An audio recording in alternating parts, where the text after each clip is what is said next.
आज आपण एक इंटरेस्टिंग स्टोरी बघणार आहोत. एक पेशंट आपल्याकडे आलेले आहे. त्यांचं वय साधारण 32-33 वय असेल आणि त्यांच्या आधीचे 2 बाळ आहे. दोन्ही वेळेस सिझेरियन सेक्शन झालेलं आहे आणि ह्यावेळी त्यांना म्हणजे 1-1.5 महिन्यापूर्वी त्यांना प्रेग्नन्सी राहिली होती. पण त्यांनी ओव्हर द काउंटर मेडिकल स्टोअरमध्ये जाऊन medical termination of pregnancy kit म्हणजे अबॉर्शनसाठी टॅबलेट्स घेतल्या आणि ह्या गोष्टीला 1.5 महिना झाला आहे आणि आता सध्या प्रेग्नन्सी परत पॉझिटिव्ह आहे असं म्हणून ते आपल्याकडे आले. पण तुम्ही सोनोग्राफीमध्ये आता मी तुम्हाला फाइंडिंग दाखवतो एक्झॅक्टली काय आहे.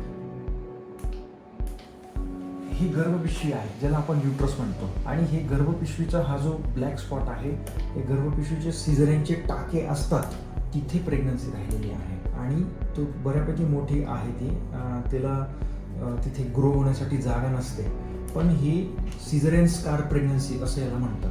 तर आपल्यापैकी बरेच आपण लोक अशी चुका करतो की अबॉर्शनसाठी गोळ्या घेण्यासाठी आपण मेडिकल स्टोअरमध्ये जातो आणि गोळ्या कमी पैशामध्ये गोळ्या घेऊन घरी निघून जातो. ही फार चुकीची मेथड आहे.